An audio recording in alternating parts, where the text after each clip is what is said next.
Love Lies Bleeding, Femme, Drive Away Dolls, All of Us Strangers, Problemista, I Saw the TV Glow, The People's Joker. 2024 has been a big year for queer films. Not only are there a bunch of movies coming out, but there are also mainstream movies. Everybody and their grandma was talking about the bisexual tennis movie. You know, this just makes it harder for me, right? Waiting for me to fuck up.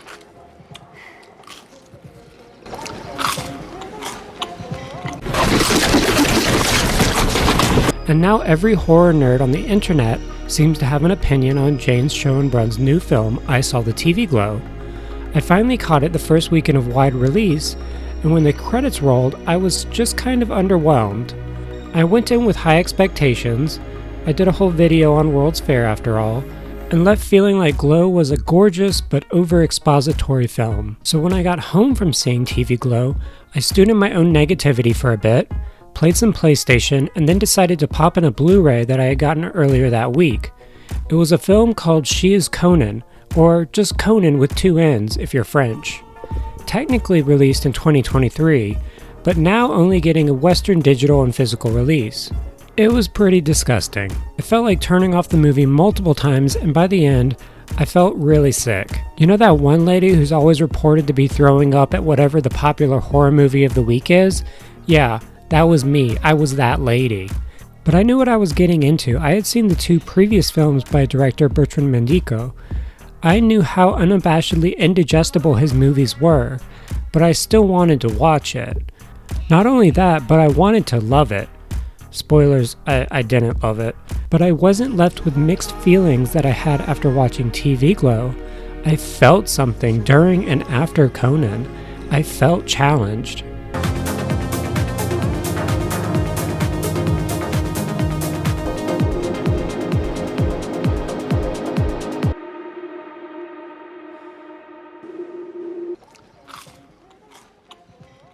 Nope, stop it. I'm not here to talk about the bisexual tennis movie today. I want to talk about movies that are unabashedly queer, disgusting, and mesmerizing at the same time. Movies that are drenched in gore and glitter, where every modern rule of film is thrown in the gutter and pissed on. I'm Oblivious Ben, and I invite you on a journey into a surreal, nightmarish wasteland. Let's talk about the films of Bertrand Mandico.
1992 was a benchmark year for queer cinema and gave way to a new term, new queer cinema.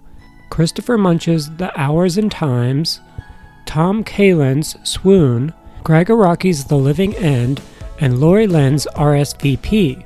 These were the four films Ruby Rich cited when penning her article on what she determined to be the new movement for queer filmmaking, a time where gay, lesbian, bisexual, and trans characters and lifestyles could be depicted on screen in their undiluted queer truth. This meant the positives and negatives of queer culture, sexual, sincere, vile, and violent. People have a right to know about their perversions. Sustained. I want this court clear to women. These movies strive to both eschew and embrace tropes in order to depict stories at their most flawed, most human moments. Where's the party, animal? 15 left. The test only verifies that you have the antibodies to the virus. Sorry. These movies paved a way for a wave of critical queer acceptance that occurred in the 2000s. Boys Don't Cry, Brokeback Mountain, Dallas Buyers Club, Moonlight. Some of these are much more problematic now than others. Wow, this Tina chick seems pretty messed up. But all were critical darlings in their time. I wish I knew how to quit you. This finally leads into now, 2024, when you can go to a double feature of Love Lies Bleeding and Challengers. I'm pretty sure we're in another wave of queer cinema. A new queer cinema? Let's just call it mainstream queer cinema. If I can book a ticket to watch it at my local AMC, then it's probably mainstream. Oh, I guess I can also go see all those weird, Church Fathom event movies, so maybe it doesn't mean anything. These people are starving for the real word of God. Don't go! I can't walk away! You're walking away from us! You have no idea what you're up against. I do. Banned books and burning books are the same. Both are done for the same reason. Fear of knowledge. Fear is not freedom. Fear is not liberty. Fear is control. Theater's gotta play something, I guess. Still have to go into the city if I want to see the majority of non-English movies, though.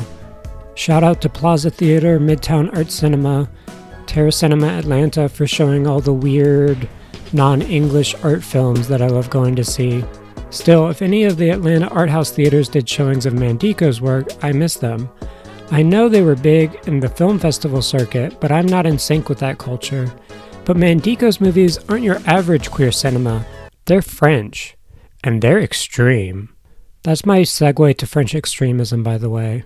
I'm really subtle. French extremism is a non-film movement that started in the 90s and is still ongoing. This is also the part of the video where I reveal how well I can butcher French names, which is going to be a common occurrence throughout the entirety of the rest of the video, I promise you. You'll probably recognize a lot of these movies from the most extreme horror movies ever lists. We've got Martyrs, a Serbian film, In My Skin, any movie by Gaspar Noé.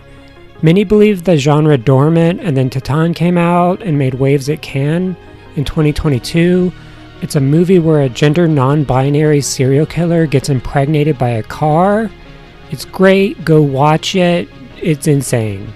French extremism is focused on pushing cinematic themes to their limits.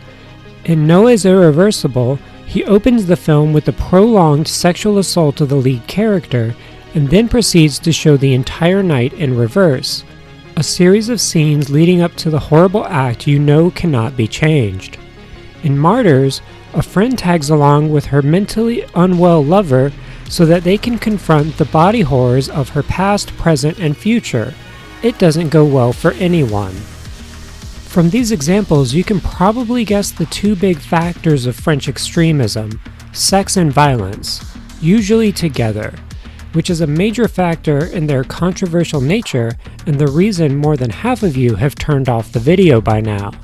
These two seemingly disparate film movements, New Queer Cinema and French Extremism, are the closest frameworks for what would go on to help define Mandico's work, something wholly queer while maintaining that French extremism of his time. Meanwhile, Mandico was experimenting with short films and publishing his Manifesto. Remember when artists had manifestos? You don't? You only remember when terrorists had them? Okay, this is getting really awkward. So it used to be an artistic thing to have a manifesto, and a lot of times they would use it to try to overthrow artistic norms of the time. Well, some filmmakers used to try to do that as well. The biggest unwritten manifesto was probably the one that happened during the French New Wave movement that gave way to the auteur mentality that we have today. You know, the whole idolizing one person in charge of being the mastermind, a visionary behind a film, a medium that's inherently collaborative. But Ben, you're literally making a video about one guy. Having gotten to his consummate collaborator, Elena Lowenson, or cinematographer, Pascal Grenelle, or the music of Pierre Desprez. It takes a village to make a movie, people, but it only takes one person to butcher all of their names. Mandico, who identifies as pangender, asexual, and xenogender when I sleep, according to an interview with Extra, originally studied animation in the 80s, but eventually experimented with more mixed media and live action work. In October 2012, he put together his manifesto, which is interesting. These are the rules of the Incoherence Manifesto. Rule number 1, rejection of any rule of screenplay. This means no 3-act structure. That satisfying feeling you get when watching a movie with narrative flow isn't going to happen here. In fact, Mandico will go out of his way to break almost every conventional rule taught in film school, aka the movie factory. Rule number 2, the sound will be created in post-production. This one is so wild to me, and it is the reason why so many of these movies are going to be narrated by Lowenson's characters. The crazier part is that he usually does the audio recording, this post-production, before filming. The term post-production means nothing to this man. The closest thing I can equate this logic to is that of a music video, but instead of using music, he uses a full-on story with dialogue and narration. Rule number 3, filming must be done on expired film stock. This part is awesome. It makes all of his movies look amazing. The film stock is gorgeous and captures something so magical that digital media just can't replicate. Rule number 4, special effects must be made in camera, over print projections, etc. Banish post-production. Rule number 5, use of optical effects in camera, filters.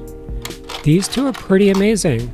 I love practical film magic, especially in modern digital age, when movies all have that same flat lighting and look in order to simplify the screen for post-production CGI. This allows for his shots to be far more dynamic and have a lot of great lighting. Rule number 6, the film must be in an uncertain geography, timeless, ban any realistic effect. This one is mostly going to impact the plot and overall mood for each film. Rule number 7, the material for the sets, scenery, costume, and props must come from found material. I adore this rule. It's so wild and gives the movies this absurd made-at-home feel, where you're constantly aware of just how artificial everything is, yet somehow in awe of how good it can be at times. Rule number 8, films must be hybrids containing at least 2 genres. The hybrid rule is mostly going to mean that every one of these movies is going to have extreme erotic horror elements on top of whatever the main focus already is. Rule number 9, the film used can be 16mm, 35mm, Super 8mm. I feel like this rule should have been earlier, Bertrand. Maybe combine it with the third rule about expired film stock. Just specify the type of film stock. I don't know. Combine some rules, man. Rule number 10. The director must be the author, cameraman, and art director of the film. This one goes in line with auteur theory, and we already know he breaks this rule a little bit by having a cinematographer. Remember, kids, it takes a lot of people to make a movie. Rule number 11. Actors will alternate non-acting and overacting. This is just camp. I'm here for it. Let's give them everything or nothing. No in between. The antithesis of mid. Rule number 12. The film does not belong to any aesthetic or narrative tendency. It must have a deep and fragile cinematography. I'm not even sure what to make of this one. I can't help but wonder if it means something different in French, but it's also very on brand for an Incoherence manifesto to end on a rule that just feels incoherent. I hope that this helps you understand the vantage point that Mandico and his crew are working from. These pieces are purposefully incoherent, surreal, and upsetting. It makes me wonder if the queer elements are even intentional or just become the norm in a world where everything has to follow these rules. You'll notice as we watch the movies, but they're going to progressively become more queer as we go along. They actually start off pretty heteronormative, and as he sort of establishes himself as a filmmaker, he makes his brand progressively more queer. By the end, the heteronormative is going to be practically non-existent, and many of the themes and ideas become both progressive and transgressive without much care for the audience. It's just going to be a matter of perspective. If there is a through line, then it has to be Alina Lowenson, a Danish-American actress, producer, director, writer, who appears in almost every single one of Mandico's films due to his project to depict her in 21 short films over the span of 21 years. From the wise anthropologist of Wild Boys to the omniscient narrator Rainer of Conann, Lowenson brings a gusto to each performance that carries each work, and it would be a disservice to say she is less of a controlling force on these movies than Mandico is when she practically is the movie. She co-writes some of the films and even directs some of her own little short films that are included alongside the feature films. I think this is enough preamble though, so let's go ahead and get into some of the short films. The majority of the films covered in this video are going to be short films. He's only released 3 feature-length films, but has he released a lot of short films? So I'm going to be spreading them out throughout the video. They will be in chronological order, but the feature films will break them up non-chronologically in order for pacing. I'll include release dates to try to clear up any confusion. Dates are going to be the least of your worries when it comes to being confused with these films, though. The first work is a stop-motion animated feature known as The Blue Cavalier, released circa 1998 before the creation of the Manifesto. It opens with some shots of a razor referencing Buñuel and Dali's surrealist short An Andalusian Dog, and the film itself is done in the stop-motion style of Jan Svankmajer. It follows an artificial boy who is created by a devil-like Frankenstein. The boy encounters a young girl with forks for hands, has an encounter with the doctor, finds out the fork girl is watching him sleep, and runs away. Then he stumbles on an angel who is revealed to be a little girl with a third eye in her crotch that she uses to eat the artificial boy, and it all returns to the creator. Many of Mandico's later themes of gender swapping and his obsession with the glitz and glamour aspects of cinema are practically non-existent at this point. What is persistent are themes of body horror, physical body dysmorphia, the artificial body, and artificial reality versus the constructed reality. Oh, and coochie eyeballs. Coochie eyeballs come up a lot. The lead seems to be an artificial being created in a lab and is befriended by a girl with forks for hands who at first seems kind, but is later to be revealed as overbearing to the point of hiding under his bed and watching him while he sleeps. The audio is just kind of a music track done in post with no sound effects, which I can't slight it for. I'm not exactly great at sound either. It gives it the whole silent movie vibe.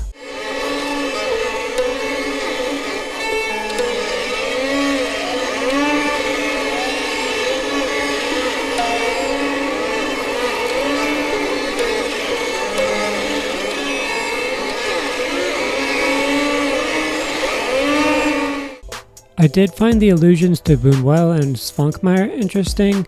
They were clearly major influences on Mandico, and he wasn't shy about it.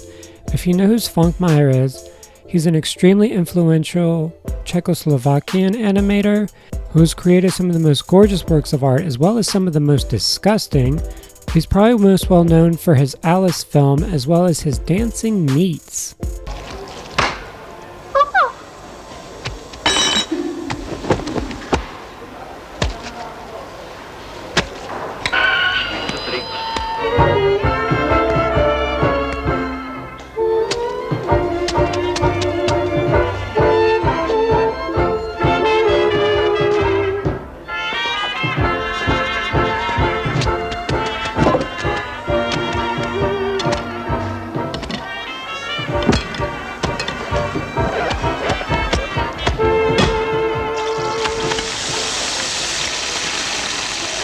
His works are a must-watch for anyone interested in animation or just weird film history in general. I can see why Mandico strayed from stop motion if his work was so close to that of other creators. He wanted to strive to establish his own voice, and the Blue Cavalier was destined to be a footnote in his life story. I'm skipping over a few short films now. I'm primarily focusing on the shorts that were included in the Blu-ray set Apocalypse After, as well as the special features included in the other movie sets. The next short film is called He Said He Is Dead, a 2008 film and Mandico's fourth credited work.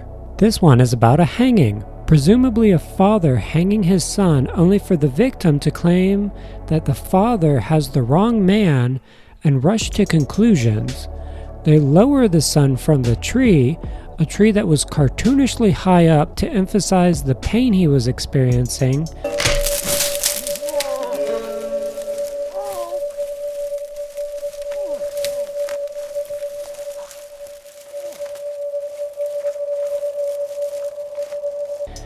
There's a weird scene where she pees uphill from the guy who was just hanging, and then they share a cigarette together before he wanders off and murders his father off camera.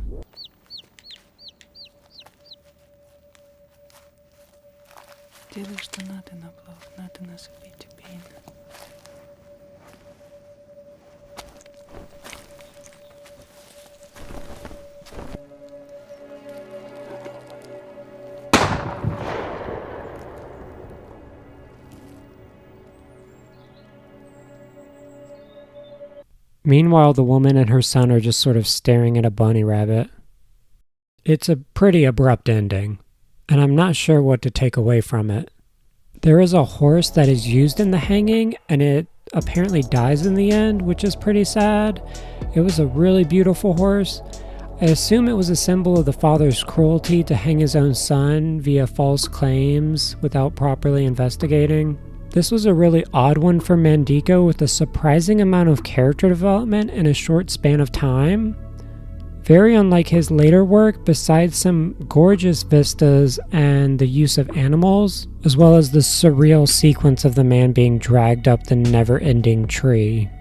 The fifth work came out in 2010, The Death and Life of Henry Darger. This short film is about an elderly man named Henry Darger who wants to know how much time he has left, so he pays a blue lady to look into her winged bird vagina to find out that it's only 2 hours.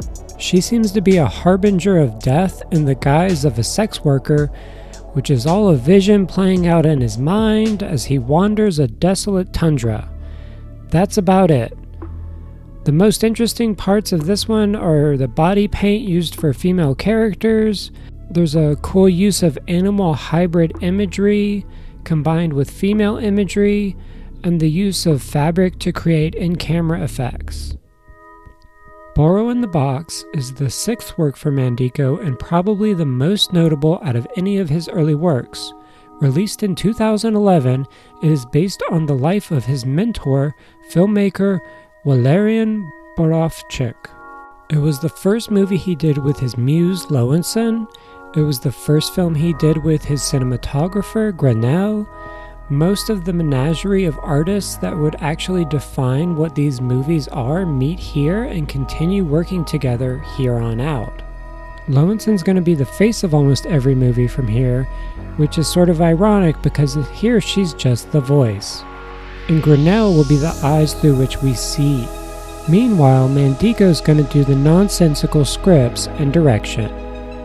Boro was a painter and lithographer who got into film through poster making, initially doing animation and eventually extremely erotic and provocative live-action films, the majority of which were short films. Sounds like somebody we know. He passed away in 2006 at the age of 86. The titular box is both a prison and Boro's canvas, that being his camera.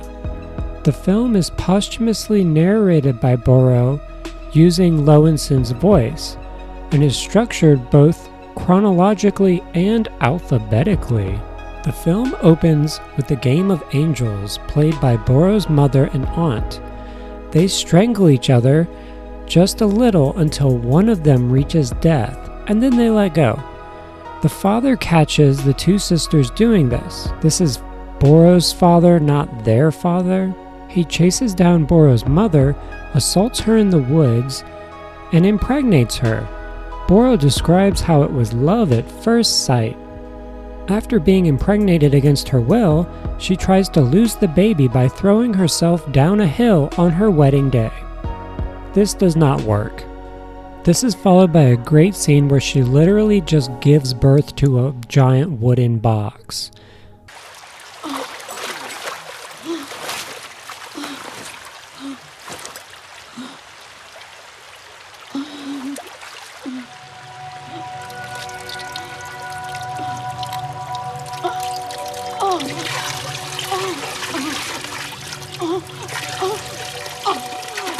Plop. You can tell right now if you're in for the kind of humor that these movies are going to have, and if you're not down for it, you should probably bail right now. As Boro ages, he quickly becomes obsessed with birds, which are metaphors for women in these cases. After going off to school, he receives a film camera. The camera is organic, covered in hair, and more fleshy than his own wooden head. There are multiple instances of people sticking things in his hole, including his grandfather when he is a child, causing him to pee. Alors il me montrait les fumées des trains et il pleurait.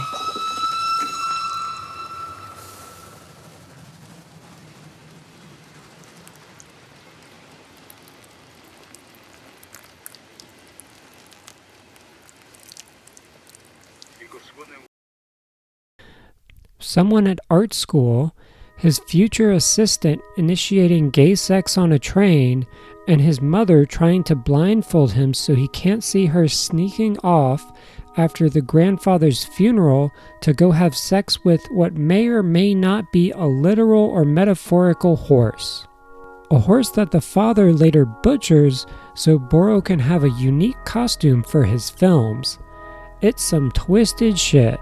The symbolism of this arc is littered visually throughout the film. Visual symbolism is a constant in Mandico's surrealism, but this may be his most approachable and digestible work. Take the parents' relationship, for example. We are introduced to their relationship on the letter B for bestiality, the beast that takes over his father, driving him to rape the mother. It's a horrible moment that brings Boro into the world and traps Boro's mother in a life of abuse. This is paralleled later by her actual sexual liberation, an affair with a horse, an event that was most likely a simple affair, probably her first and only true relationship, depicted as a horrific act of bestiality. This horse is killed by the father and given to the son to use in his films, Whether the father kills the lover is up for interpretation, but what is clear is that Boro takes the trauma and pain of his parents and uses it as material for his films, as a horse costume, but also as cyclical bestiality. This is Mandico's symbolic language at its finest. He is able to capture the relationship between these family members without ever having them exchange a word. This is where Mandico is really going to shine in future works, so keep an eye out for his nonverbal storytelling. Boro moves to France to make erotic films and begins a life completely separate from his parents. He finds initial success, but eventually the critics begin to hate him for the things they initially praised. His eroticism, violence, and vulgarity are no longer fresh. They are repetitive and have nothing to say. Boro feels as though my cinema has caught a disease, and he returns home. The final shot is him about to reveal his true self, the face behind the camera, to his parents, but then the film cuts to credits. It's a bold 40 minutes, and I can see why many claim it to be Mandico's best work. It has a clear narrative with well-defined characters, and it is dripping in imagery and metaphor. The duality between Boro's box and the fleshy camera box that progressively grows larger throughout the second half of the film was particularly engaging. Once an object that brought joy, a physical extension of Boro that allowed him to experience the world in new ways, has become constantly expanding, a cancerous growth, a burden that he has to drag around until he is no longer defined by who he is, but by what it, his creation, is. Isn't that how we define an artist? We define them by their work? I'm not looking at Bertrand Mandico as a human being, as a person. I'm only looking at the art he has to put out, as if all these small pieces of his life that he created with other people define his entire existence. They are but snapshots of a whole, but they come to define the existence of a whole. And that is the curse of the artist. A lucky few may get some great biographies written about them, but the majority will be rendered down into one moment in time and will never see their true face. It is I, Trevor, the wisest and most beautiful skull in all the land. You should hurry up and get to my movie because it is the best one and all of these other movies are total bummers. Nobody wants to hear about a guy with a box for a head, and I'm pretty sure nothing happened in 5 years of short films that could help this guy make better movies. So hurry up already and get to the good stuff. Oh shit, who let Trevor in here? Okay, let's skip ahead to year 2016 and Mandico's first feature-length film. I'll get back to the short films in a little while, I guess. Finally, and none of this critiquing nonsense. I just want pure praise from here on out. Yeah, we'll see about that, Trevor. A note before we get into this movie, I had some consultation on this portion of the script from trans individuals in the hopes of broadening my understanding of the issues presented during this section. It in no way covers all the issues that could and should be addressed about this film and many of these works.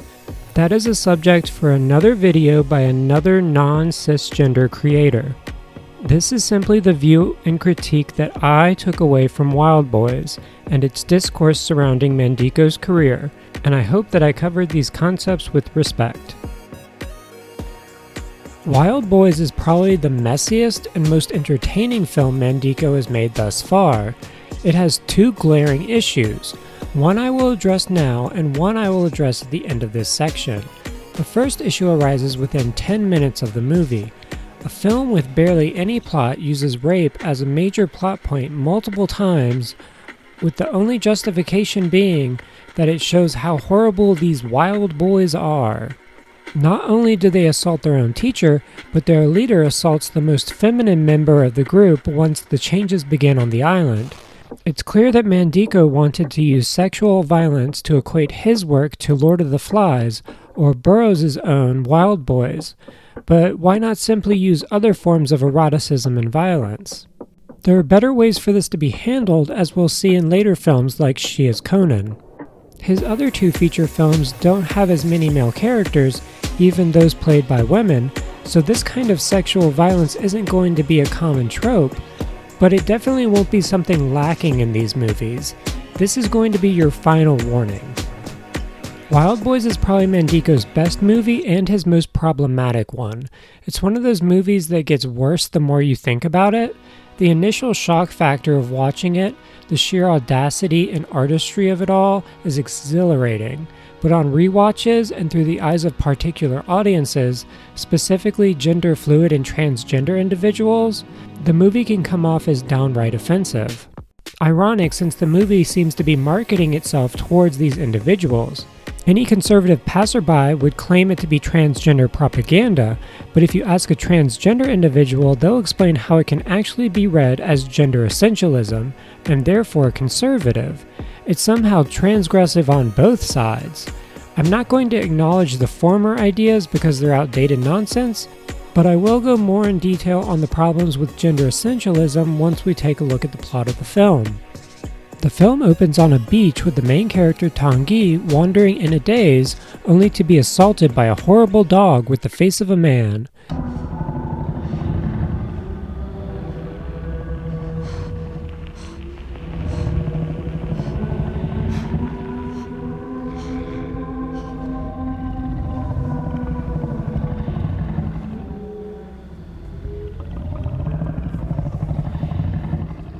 Tanguy is dragged away by sailors who strip their clothing, revealing a breast as well as a penis, before the sailors begin sexually assaulting them. Yep, there is a sexual assault number 1. It's a bold opening and one that acts as a warning to viewers as to what they're about to get into.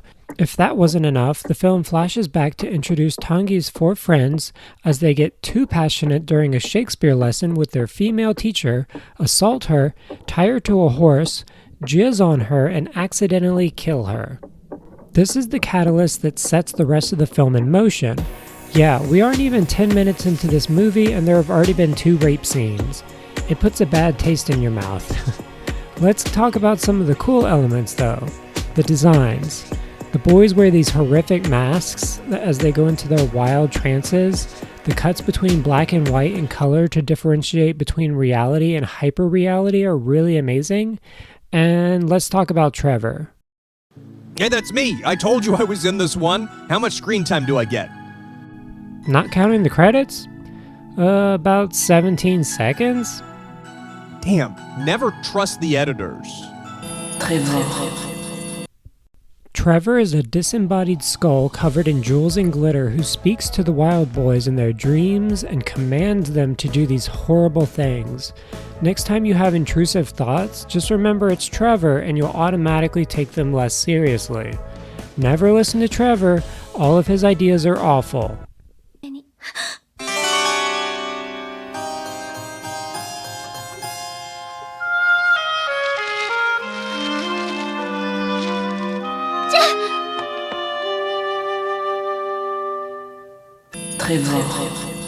After a court trial where the boys victim blame and claim they were force-fed alcohol, the adults decide to send them off with a man known only as the Captain, a sailor who takes horrible boys out to sea, works them hard, and feeds them strange hairy fruit, then brings them back as docile little birds.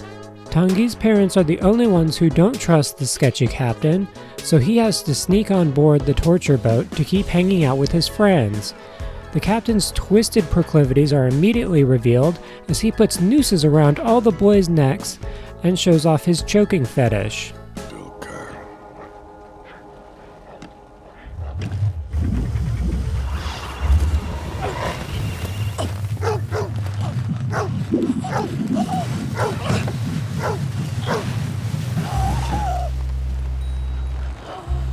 This is how he keeps them all in check and presumably gets his rocks off. There are also multiple scenes of the boys just sort of staring at his penis on the ship. I guess they don't really have much entertainment on the high seas, so I don't know. Upon arriving at the island, the captain blindfolds the boys and leads them to a tree covered in phallic fruit that ejaculates a strange nectar. Can I show this on YouTube? I should probably blur it out just to be safe. After drinking said nectar, the boys begin having sexual hallucinations as the island comes to life. Plant legs fully on display with gestating hips and all. This is where Lowensohn's character finally comes in. She's named Severine, and she seems to have connections to the captain. She immediately tries to kill him.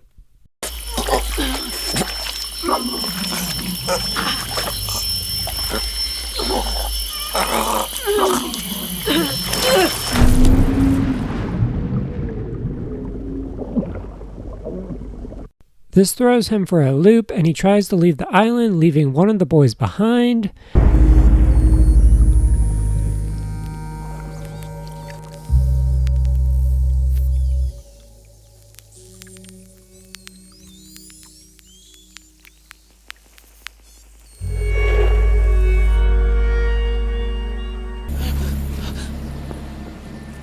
Ce fut sa seule erreur.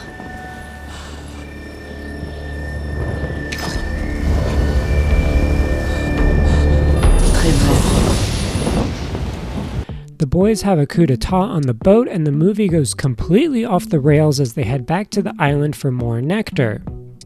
The rest of the film is an hour of orgies and body horror. The more the boys ingest the nectar and fruit, the more they realize their bodies are changing. They begin to grow breasts and begin exploring each other's bodies, sometimes without consent.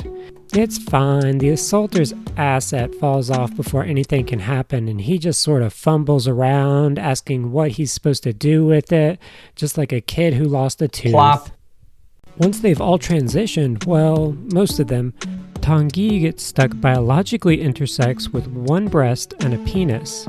Severine emerges from the shadows and reveals their plan. They were also once a man and want to use the guise of female bodies to trick men into believing they are weak and subservient, then stab them in the back when they let their guards down. You know, post-feminism, using men's misogyny against them. The problem comes with the idea that there's still boys who became girls against their wills and seem to be reluctantly going along with the new gender now that their biological sex has changed. Well, that's what we're led to believe. It's extremely vague, and the only real confirmation we get is that they're all referred to as girls from here on out. So I have to go back to the elephant in the room with this movie, and that's the gender essentialism of it all. If you don't know what gender essentialism is, it's the idea that gender is rooted in nature and biology, and therefore your gender is defined by whatever your biological sex is. I've read many reviews bashing this movie for gender essentialism, and I can't argue with their points. They're valid interpretations of the movie. Tanguy's struggles as being between male and female is not equitable to transgender or even gender non-binary. The closest equivalent would be intersex, but the majority of intersex individuals receive surgery at birth to align them with one sex or another. The issue at hand is that the character's gender is never discussed. The only indications we are given are the title of the film Wild Boys and the ending song Wild Girls. Otherwise, we are led to believe that everything happening on screen is simply biological. The captain talks about how the island's nectar makes boys more docile, but this never actually occurs to any of the characters. We can watch a movie about their sexes changing, but that doesn't mean their genders are changing. This brings up one of the primary themes that carry throughout all of Mandico's movies, the artificial nature of gender and reality. All of Mandico's movies have a strange relation with both gender and reality, as neither seem to be grounded in what we consider to be the norm. Nothing is playing by the rules of our reality. The sets range from artificial courtrooms with projected backdrops and boats in warehouses to on-set filming in the forests of Reunion Island, France. The majority of the male teen leads are played by adult women who are shown multiple times wearing prosthetic penises. The artificial is the only consistent we've seen throughout the entire movie, and when the dicks literally start falling off everyone except Tanguy, the only thing we are left with is more confusion as these boys begin acting like horny women. I read it as a questioning of gender as well as a questioning of what biology and nature really are. In this artificial world, they are easily manipulated, altered, and toyed with. I'm not sure even Mandico knows what he's doing with gender or biology in this movie.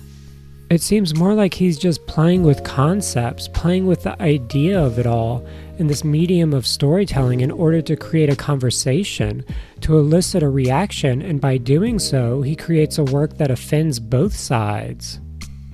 It overtly plays with gender that would disgust any conservative, and plays with ideas of biological confirmation that the gender identity affirming society we have begun to establish would wholly disagree with. The two works that this film derives its themes from, Burroughs' book of the same name and Golding's Lord of the Flies, deal with the deconstruction of society and the return to more hedonistic, animalistic lifestyles. I would find it hilarious if the film set up gender essentialism, a concept that many simply believe as fact, to be a barbaric lifestyle of old that the wild boys return to once let loose on the island. Only Tanguy, whose body never fully changes, whose gender identity never fully aligns with traditional masculinity or femininity, is the only one who can see how fake it all is.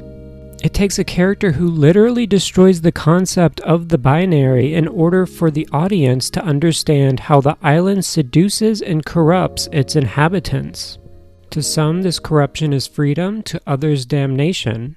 Only they can see the artificial paradise around them as it rots away at the already corrupted beings brought to the island. This dichotomy is directly shown between the captain and Séverine. The captain is trapped in a similar body to Tanguy's, but sees it as a curse, and the only way to escape said curse is by bringing more boys to the island. Séverine instead wants to use the boys to create some kind of salvation, some kind of freedom in the outside world, to create a revolution. In the end, the newly dubbed Wild Girls set off with Séverine ready to conquer a male-dominated society, and Tanguy is left alone to become another iteration of the captain. I'm left to wonder if the concept of men in the body of women dominating a male society is offensive to women, but then I remember that all the men are played by women. The gender binary that the film constantly seems to emphasize is utterly eradicated by the time the credits roll. I'm not sure if I should be offended, amused, disgusted, or obsessed. It straddles so many lines that I don't know where it actually stands. If there is one thing I can declare about this movie, it's that Pierre Desperat's soundtrack for Wild Boys is outstanding. Just wild girl on the way, in the sun, on the way, always girl, always wild. From nightmarish soundscapes to club bopping dance synths and glitter showers with Trevor the Bedazzled Skull, these songs are straight Eurobeats from the 2000s gay club, and I'm here for it. The rest of the score is a compilation of Offenbach, Tchaikovsky, and even some original ambient pieces. Visually, it's a stunning movie, alternating between color and black and white, shot on 16mm film. Many of the more artificial or cheap-looking shots are covered up through the use of black and white, and the limited use of color allows sudden bursts of adrenaline to shock the audience while not giving away too much of the island's mystery. Seeing that there were no effects applied in post-production, and the majority were done through projection screens and in-camera effects, it looks surprisingly expensive and goes to show how great practical effects can go a really long way. There are so many more elements that I could go into, but they're best left for your own enjoyment. From the dense literary allusions to the modern film references, the visual symbolism can appall and disgust some, or intrigue and perplex others. It's a feature with layers, which is more than you can say for a lot of movies. For a first feature film, it's an extremely strong start. It has a distinct voice and style, which I guess is something you can expect after 2 decades of experimenting with short films. The nightmarish, gender-bending mashup of themes is going to be what makes or breaks this movie for you, though. Either it will come and go from your mind like a surreal neon daydream, or it'll stick around like a feverish nightmare and leave a sickly sweet aftertaste in your mouth like a hairy fruit that changes your biological sex against your will. Are you happy now, Trevor? I finished your movie. Can I go back to the shorts now? No, you must bring me meat, succulent, glitter-encrusted flesh. Go away. Bad Trevor. Bad Trevor. Back to the short films. Burrow in the Box would prove to be a massive critical success for Mandico, and this success would drive him and Lowenson to create more and more over the next couple of years, a total of 10 shorts between Burrow and Wild Boys. Immediately after finishing Burrow, he and Lowenson rolled into creating their next film, Living Still Life. It immediately opens with a quote from Walt Disney, "Animation is the illusion of life." This meditation is the driving force behind the short, as it deals with the art form alongside human mortality. The film opens with a woman monologuing about how she would like to be reborn as her idealized version of what a woman is. We then get 3 scenes of her going out into vibrant shots of wildlife to find an animal carcass that she drags home, fills with some kind of preservative, and then photographs in black and white in order to reanimate using stop-motion animation. She is haunted by an individual who shows up at the second and third sites, but we are never quite clear who this person is. The last section is titled The Man Who Grieves. It shows her sitting at a table with a man who she has presumably had a relationship with. The walls of their house are flooding. She animates the human corpse of an old woman while reciting her monologue from the beginning of the film. Her obsession with death and reanimation seems to come from a loss that she and her husband had, presumably a child of the individual that she keeps seeing when she goes to pick up the carcasses. She seems to feel nothing in relation to this death, and is trying to understand it through the art. This could be why she does not view herself as a human woman, wishing to be reborn with human emotions and the ability to relate to her grieving lover. Another take, and the one that I preferred, is that the man is her artistic mentor, as he is seen watching her at the end animating the corpse. He is not grieving the dead life, but the death of his art form, stop-motion animation and traditional animation being a well-known dying art. This would see the apprentices longing to be reborn as a woman, a longing to be reborn as something more than an apprentice, something more than a pair of hands to animate the dead. If you sickos think this sounds familiar, it's because it's the plot of this year's film Stop Motion, a pretty good film in its own right, if a little trite and overt in its theming. The actual animation and artistry involved in the entire film is still quite superb and done by Andy Biddle, who worked on Paranorman and some of the stop motion for Wes Anderson. It's worth a watch for the animation bits alone. Note from Editor Ben here, I didn't realize this until watching Henry Kaufman's latest video on stop-motion animation, but all of these works were most likely inspired by the married couple Yuri Norstein and Francesca Yerbasova. I really thought I'd only be butchering French names in this video, but now I'm butchering Russian ones as well. The two are longtime animators who have been working in stop-motion films, and specifically on one stop-motion film, The Overcoat, for 43 years now. This insane amount of dedication to the craft has consumed their lives, and this parallel between art and death can clearly be seen in Living Still Life. Once hearing the story of The Overcoat, I find it hard to believe this love letter to stop motion can be about anyone else. Overall, Living Still Life is a beautiful love letter to stop motion artistry and a worthy viewing for those morbidly curious. Time skip ahead 2 years to 2014 to Prehistoric Cabaret. Prehistoric Cabaret sees Lowenson in her first co-writing role as she performs all the lines in English for the first time. She guides the audience as a cabaret performer who uses an exotic endoscopy camera that shows images of the past to record the inside of her body.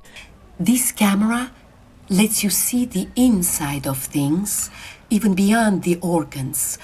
It lets you plunge into the individual's original stratum.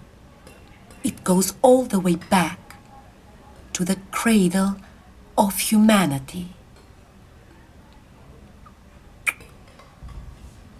She states that this allows the audience to catch glimpses into the cradle of humanity. The performance occurs and becomes progressively more uncomfortable as shots are shown of the audience members manhandling Lowenson and even holding open her mouth to try and look inside. There, at the bottom of the cave, watching us.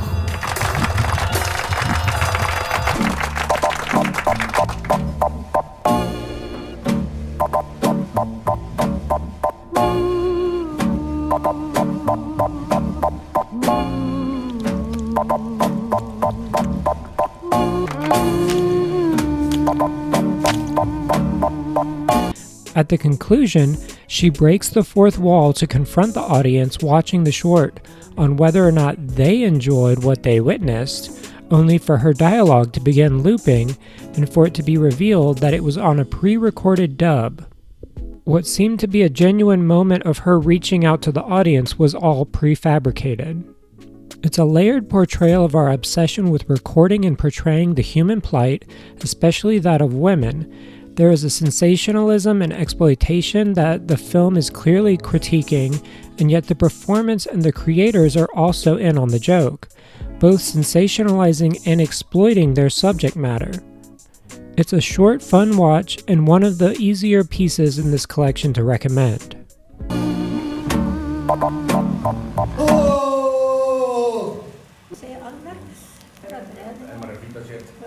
How did that feel? Did you like it? Next up is Salambo 2014. Salambo is a short about an elderly naked woman haunted by a neon superimposed image of her youthful self that taunts her at every turn. Stylistically, this is a standout using psychedelic imagery juxtaposed against harsh realism to emphasize the pain of lost youth.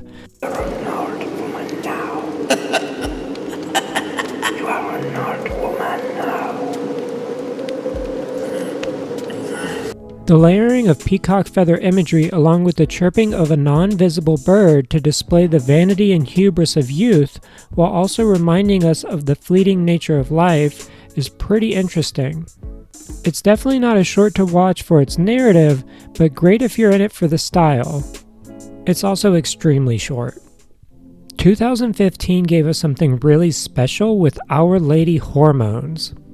Unlike the previous shorts I've discussed in this section, Our Lady Hormones is about 40 minutes long, which makes it the longest out of any of the shorts I've discussed so far besides Bordeaux in the Box. Our Lady Hormones opens with a sacrifice, and that's your actual vision because you're going to be blind after watching an elderly Oedipus stroke his extremely long nipples and get pelted with wet clay. The plot is pretty simple. Two actresses are out for a walk, they find a horrifying hairy flesh creature out in the woods, they adopt it, and they both want it so much that it tears them apart. Imagine if E.T. had crash landed in the backyard of baby Jane and Blanche, and they decided to bedazzle him and use him as a hairy sex toy. That's pretty much this 30-minute fever dream. I'm not sure how much of the actual creature I can get away with showing because it has like an appendage that he does most of his expressing with, and it's extremely phallic. Lowenson does have a wonderful duet with him right before the other actress goes ballistic, and it's one of the most amazing scenes that I've seen Mandico put to screen yet.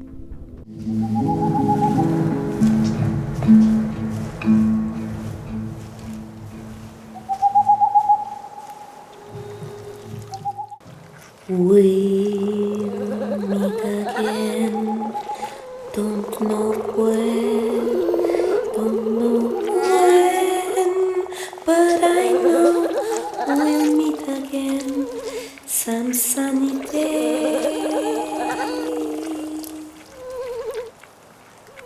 Keep smiling through, just like you always do.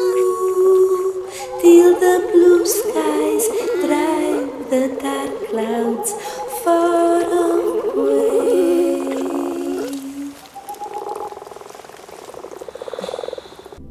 If I mentioned somewhere earlier that Mandico was hitting his stride with style, I was wrong, because he's really hitting it here. Here it's all glitter, jewels, flesh, more glitter, superimposed beauty over horrible gore, oversaturated lighting over pale naked bodies. Half of the furniture consists of actual human beings that are just standing around motionless, holding objects. Eventually, these objects come to life and begin licking, caressing, and groping the creature before freezing back into place as if they had never moved. You can't be sure if they're actually statues or people who just snuck into the home of these two insane actresses to steal their prized alien creature. It's a wild 30-minute neon roller coaster that is worth watching just to see these two women torture each other. I didn't even get into the gender dynamics of how one is characterized as being more masculine and constantly murders the other, only for the other to inexplicably be alive again in the next scene. It's giving Cocteau's Beauty and the Beast, it's giving Grey Gardens, but serving it all with a neon and hairy flesh toy from outside time and space. This is quite possibly the greatest single piece of media Mandico and Lowenson have ever created, and it's a must-watch for anyone who loves film, weird art unlike anything you've ever seen, or just want to see two fabulous actresses at the heights of their careers bicker over a giant chittering mound of flesh. I can't describe how much joy these 30 minutes brought me. Please, please watch Our Lady Hormones. You'll never forgive me for it. You'll curse me forever. Oh, wow. Are you still here? Have you fallen asleep? I didn't expect anyone to actually make it this far into the video. If you're still around and wondering where you can actually watch any of these movies, then I've got some mixed news for you. If you're a physical collector, then you can get the Blu-ray or DVD sets put out by Altered Innocence, but they're currently out of print. Hopefully there will be a new print soon. They usually do one whenever Mandico has a new movie, and he just released Conann. Otherwise, for streaming, your best bet's gonna be Mubi. It doesn't have all the short films, but it does have the feature-length films and some great essays. It also has Our Lady Hormones, which is just the best cinematic piece of media ever created. I say that with no hyperbole whatsoever. Some of the feature-length films are on Shudder every now and then, and they're available to rent through Amazon Digital. I highly recommend supporting these films legally since they're such a small production, and Altered Innocence is such a small distributor putting out exclusively LGBTQIA+ media. This has been my sponsored ad spot for Mubi and Shudder. If they want to retroactively pay me, then they can hit me up. My phone number is... I really hope you don't have too much fun with the last film, because this one's gonna be a really big downer. 2015's Yatil, or Any Virgins Left Alive, follows Joan of Arc, or Jeanne d'Arc, the sluttiest of sluts. I'm not joking, that is what they call her. Joan the Slut, with her scorched gaze, caressed the soft contours of the semi-virgin. This iteration has all of Mandico's established style, but layered on top of a fan fiction of what if Joan of Arc had survived. In this telling, she only had her eyes burnt out, had sex with her horse, and then went off in search of virgins. There's a really silly shot with some eyeballs that got me giggling. Joan seems to put her victims of sexual assault out of what she seems to think is their misery. She smothers them to death out of pity. It has beautiful imagery, but the content and ideas are just too much even at this 9-minute runtime. I can take a lot, but this one just sort of had me baffled and uncomfortable. This is one I didn't put too much thought or time into, honestly, because I was 8 short films deep that night and did not want to spend another 45 minutes writing up an analysis about SA. I feel like I already covered that pretty well in my Wild Boys section, and it would just feel redundant at this point. This movie did come out right before Wild Boys, so it makes sense that their theming is extremely similar. If you have any different takes on any virgins left alive, then I'd love to hear it, as these pieces are all about interpretation and can mean something completely different to everyone who interacts with them. So something that may be really uncomfortable for me could be really powerful for someone else. Hurry up and get back to the movies. I'm tired of these bummer short films. Trevor, I thought you left. You aren't in any more movies. Why are you still here? Trevor's here for the murder and mayhem, baby. Did you see that actress slice open that skull or Joan of Arc rip that virgin's head off? That was all Trevor. Trevor hates heads. No, Trevor. I had to edit all those parts out because YouTube would instantly flag this video. Wait, aren't you just a head? Boo-hoo, YouTube can suck my non-existent dick. So the next short is 2016's Depressive Cop, released the same year as Wild Boys. Don't think you can just cut off Trevor and get away with it. No one wants to hear about a depressed cop. Nobody wants to watch any movie that does not feature Trevor the Magnificent in a starring or at least supportive role. Is he gone? I think he's gone now. Okay, so Depressive Cop is a strangely modern one for Mandico. It follows a police officer investigating a missing teenage girl, the daughter of Lowenson. It even has a modern club scene with a guy wearing a Half-Life shirt. This is actually one of Lowenson's funniest performances, intentionally hamming it up, both the pre-dubbed audio and the filming where she intentionally would mismatch her lips. I didn't breastfeed her. I was just happy to kiss her and let her drink my thick saliva. She plays both mother and daughter, both abuser and victim, in this surreal satire about suburban procedural dramas. It doesn't overstay its welcome, and it's a fun little watch. Its commentary isn't something that hasn't already been analyzed about suburbia and the hollowed out shells of human beings it creates, but its change of pace is nice for Mandico, so I'll give it to him. This is probably the closest thing that they would ever do if they made him do an A24 movie, I guess. There are also some really fun jump cuts with an eyeball and a bit with an octopus in the later half that had me both amused and perplexed. I hate that music. I forbade her to listen to it. That shitty music.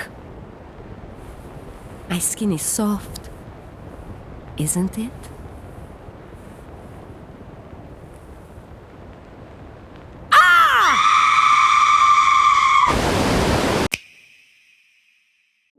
After Blue is a beast of a film at a whopping runtime of 128 minutes. That may not sound like much to most people who are used to Marvel movies, but pacing isn't Mandico's strong suit. We aren't acting on the 3-act structure. We don't have narrative flow here. This is just gonna be 128 minutes of stream of consciousness. That may sound great if you're on an acid trip, but if you're coming from the perspective of an analyst, it's sort of petrifying. Now that my one major criticism is out of the way, it's time to gush about this movie. It may just be Mandico's masterpiece. Keyword is may, because all these movies clearly have their faults. Except for Our Lady Hormones. Our Lady Hormones is a masterpiece and the greatest piece of cinema ever created. Go watch it right now. We've gone through almost 3 decades of short films and a single feature-length film created by Mandico and his crew, and during this time, Mandico had planned, written, scrapped, rewritten, and rewritten one script.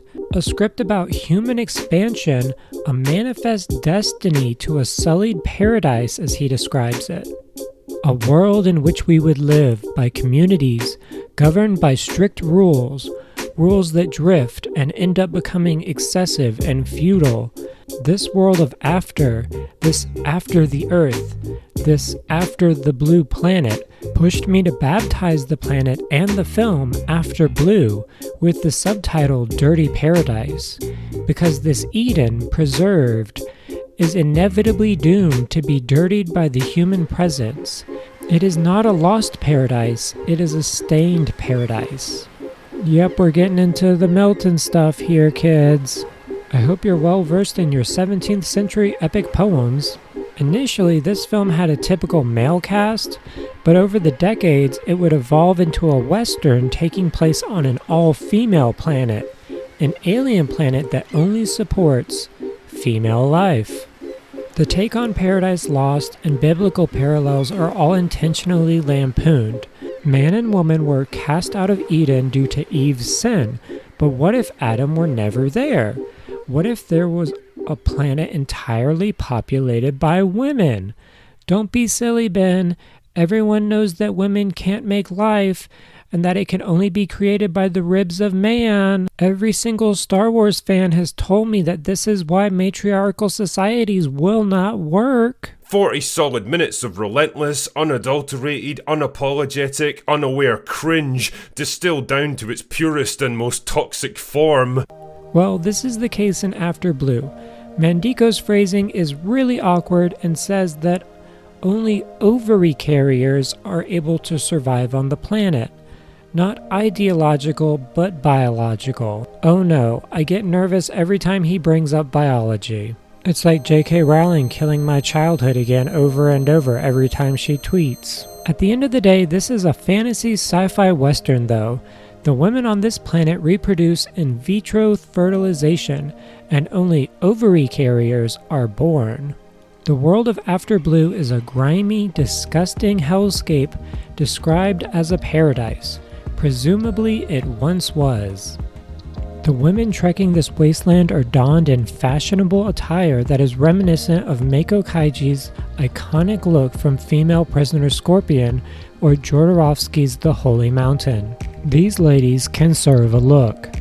Their weapons are each named after high-end fashion brands: Gucci, Paul Smith, Louis Vuitton, none of which exist in this universe unless they've evolved into weapons dealers. The story takes us from yellow-purple beaches with remnants of angels embedded in the sand, through mountains filled with fleshy, grotesque flora and fauna, and finally to a haunting forest filled with enchanting creatures both familiar and exotic. Everything Mandico has been working on has been leading him to this. He has had this particular wine aging for 3 decades, but will it come out full-bodied and rich with flavor, or will it come out pungent, sour, and distasteful?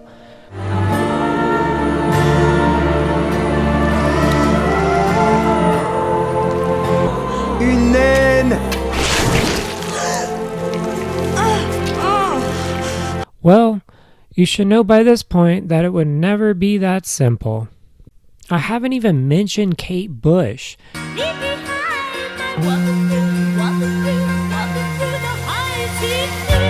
Yeah, this whole movie is actually about Kate Bush. No, she's not actually in the movie. No, her music isn't in the movie. There's just a character named after her. A notorious serial killer with seemingly magical powers and inexplicable abilities, just like the real Kate Bush.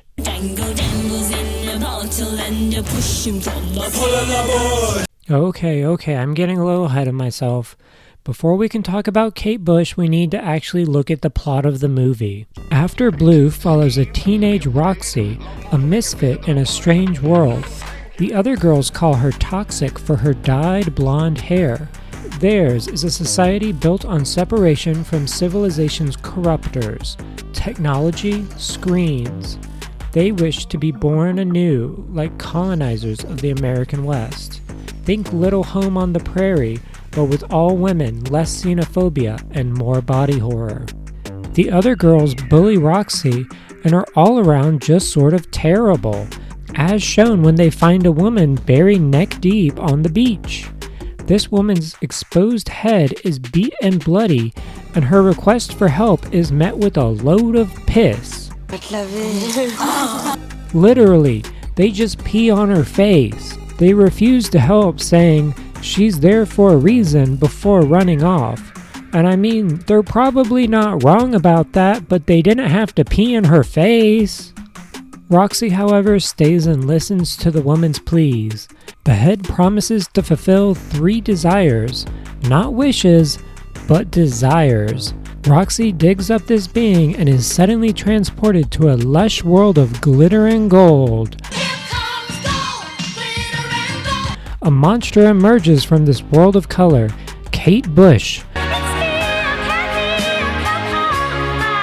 Draped only in glittering golden sand that was once her prison. She guns down the 3 delinquents and tells Roxy that her first desire has been fulfilled before wandering off into the wasteland. Oh, and they make out for a second. It's an action that sets in motion the rest of the film and causes the true downfall of the dirty paradise. Roxy is the Eve of our story, and she is cast out of her village along with her mother, played by Alina Lowenson. The film follows them as they travel through this wasteland, struggling to survive. Lowenson's character is named Zora, and she is our other lead. She is an unambitious and dull barber who thought that having a child would help her find fulfillment in life, only for it to provide more problems. That isn't to say she doesn't love Roxy. They have their issues, but she clearly cares for her daughter. In short, a single mom who works 2 jobs, who loves her kids and never stops. With Zora, we get some background on the village, its systems, and the events that led to Kate Bush getting buried on the beach. Her full name was Katarina Buszkowski, a member of the Polish militia driven mad by the mountain powder, who began killing at whim when she decided she was the true law of the new planet, just like the real Kate Bush. The only solution the elders could find was to seal her away, but now with her freed and the militia on an expedition to the south, there is no one to protect the village. The elders task Zora with carrying her daughter's burden. She must ascend the toxic mountains, hunt down Kate Bush, and right her daughter's wrongs. She has no choice. She must go. With gentle hands and the heart of a fighter, I'm a survivor. These are the 2 leads that carry us through After Blue. The rebellious, misunderstood Roxy, who is constantly craving the danger and horror that is Kate Bush. She is driven by her hormonal desire and is easily influenced by the powerful, ephemeral warrior. Zora is initially presented as her complete opposite, a hairdresser who just wants stability to support herself and her daughter.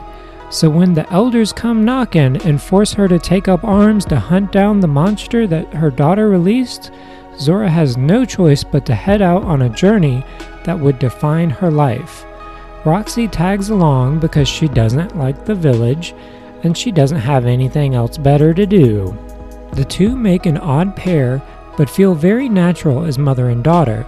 Their first encounter in the wasteland is with another pair, a mother and daughter of the mountain. Heathens by Zora's standards.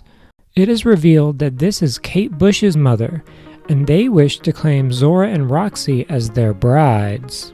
These 2 live in squalor and seem to wish to drag everyone down to their level. When Kate is mentioned, her mother revels in the glee of her infamy, proud of her daughter's horrible acts. This is the world that Roxy could be dragged into, the world Zora wants to save her from. Even as they make their exit, Roxy seems to linger on a kiss, while Zora is literally trying to drag her out of there. It's a moment that clearly shows the motivations for each character in the moment, and helps to define these characters at the beginning of the film. The next scene reveals that the mountain people's kindness was all a ploy to steal Zora and Roxy's food, which was successful. Great job, Roxy. Being a little horny gets all your food stolen. This leads to Zora almost breaking down, asking Roxy why she had to tell the elders the truth, only for Roxy to reply, "Because you taught me to tell the truth." This push and pull between the two is the pivotal conflict of the film, and if this were any other film made by any other filmmaker, then this relationship would follow a typical evolution over the 3-act structure. There will be evolution throughout After Blue, but it does not happen in an entirely natural way, or even a thematically satisfying way you'd see in a typical movie. This is operating off of the nonsense manifesto after all. The pair eventually find Bush's hideout, a run-down home in the mountains on the outskirts of the woods. It's been abandoned for years and doesn't look like she's returned. Every step closer to Bush leads Zora closer to getting her life back, but it also leads Roxy closer to her desire. This plan comes to a massive halt when Zora meets the drop-dead gorgeous Sternberg. Sternberg is a no-nonsense, dual-gun-wielding badass who leads a band of renegade ladies. They make their own rules and live their own lives without the strict regulations of elders. She is the proverbial queer rule breaker who is paving the way for a new Eden. She even has a man. Well, he isn't actually a man, he's a sex robot. She's even got a thing for Zora. They have a sexy hot tub scene and a living creature that's probably generating bubbles with its farts. So what are Sternberg's faults? Well, she doesn't have many, but the one thing that really pushes her over the edge? Yeah, it's Kate Bush. Mama has a hot, powerful girlfriend, but her daughter is still drawn to that sweet, sweet music cloud-bursting songstress. So does Roxy give in to her temptation and betray her mother? Do Kate Bush and Sternberg have a big showdown? Is there going to be an actual climax to this movie instead of some weird anti-climax? I'm not going to tell you. You should just go watch the movie for yourself. I think it's on Amazon Prime, making it the easiest of the 3 of these to currently watch. I will warn you that this section, the Zora gets a moment of happiness with Sternberg section, has some of the worst pacing in the movie, and it is where the cuts might have helped. There are some genuinely amazing ideas in this section that could have been their own short films in their own right.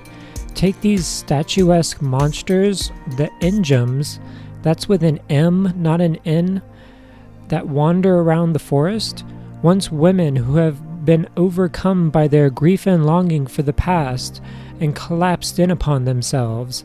Their faces have literally caved in and become crystal caverns. These are the closest we get to native beings on the planet, beings that crave for a time before humanity colonized and ruined all, and if you get too close, will offer you the gift of their nostalgia. They will place your face within their void of crystals, sucking you in and bathing you in a never-ending wave of nostalgia until you've been drained of your spirit.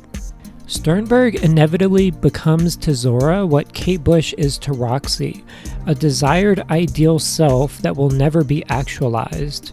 For Roxy, it is a form of utter chaos and anarchy. For Zora, it is a stern, willful power to lead and the ability to give into physical pleasures while remaining mentally in control of a situation. However, neither can truly obtain what they seemingly want. Roxy is perpetually haunted by the ghosts of the dead girls from the opening, ghosts in her mind that taunt her, calling her a murderer even though she never truly laid a finger on them, her weak, guilty demeanor giving way at the very notion of being related to the crime.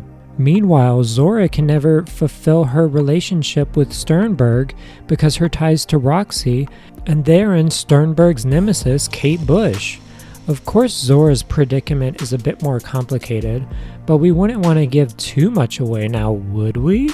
The conclusion of After Blue is a masterful manipulation of expectations and payoff, with certain elements meeting said expectations, while others are completely turned on their heads to a degree that seems nonsensical, almost to an aggravating level. I can see this upsetting many viewers, but you have to expect it from a guy and his team operating off something called the Nonsense Manifesto. intentionally upending the norms of filmmaking and society in order to elicit reactions from the audience, be they exhilarating vindication or aggravating disgust. After Blue represents everything Mandico and his team can do with their boundless creativity and insane craftsmanship. However, it is often bogged down by an overabundance of ideas crammed into one place. By the time the credits roll, you're left feeling like you've just run a marathon with only Mountain Dew for hydration. It's exhausting and nauseating at the same time. You'd think that was a negative, and it is, but by this point, I'm convinced it's all intentional. You're supposed to be exhausted by the end of the movie, just like Zora and Roxy are exhausted by the end of their journey with this hairy, trippy nightmare world. The back of the box describes After Blue as a sapphic sci-fi El Topo, but I have to disagree. It's nothing like El Topo. After Blue creates its own identity that defies the genre norms of science fiction and westerns. It's a reinvention of genres into something new, queer, and unrelentingly hypnotic. It's a film that is bound to put you into a trance, transport you to an alien planet where the only man is woman, and make you see all the colors after Blue. Oh, and the Pierre Despereaux soundtrack totally slaps again because of course it does. I need all these albums on vinyl. How much do they... Oh no, they're way too expensive. His synth scores never disappoint though. Listen to all of these soundtracks, they're amazing. Okay, I think we escaped Kate Bush. She can't find us here. Oh shit, she somehow got into the office where I'm recording this. She's taken over my television. She used the power of analog media to hunt me down. You could be next. Oh my god.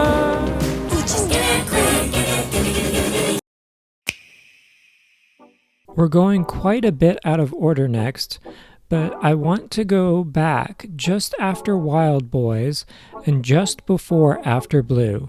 Mandico came off the high of finishing his first feature film, and you'd expect him to go straight into making another, but instead he made this film, Ultra Pulp, or Apocalypse After, the 40-minute tale of a director and her lead actress rapping on a major film. Sounds pretty timely. Conveying his literal joy through creation, a character named Joy, played by Lowenson, the director, and his anguish through the character named Apocalypse, the actress. Mandico is able to stew on his emotional revelations after completing his first feature film and give us a glimpse at why he created After Blue. Joy's next film seems to star an actress named Uli, who plays a giant horrifying crystal monster that is reborn after claiming the youth of two pitying actresses.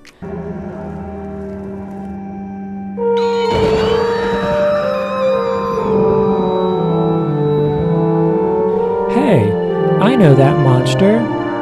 Uli is also played by our favorite from the last feature, Sternberg, who was also the leader of the Wild Boys, Vimila Pons. Ooh, so is the giant monster some connected canon where After Blue is a film within the universe of Ultra Pulp? No, he just likes to reuse sets, costumes, and stuff. There's no overcomplicated universe to keep track of. Just vibes and nonsensical French symbolism.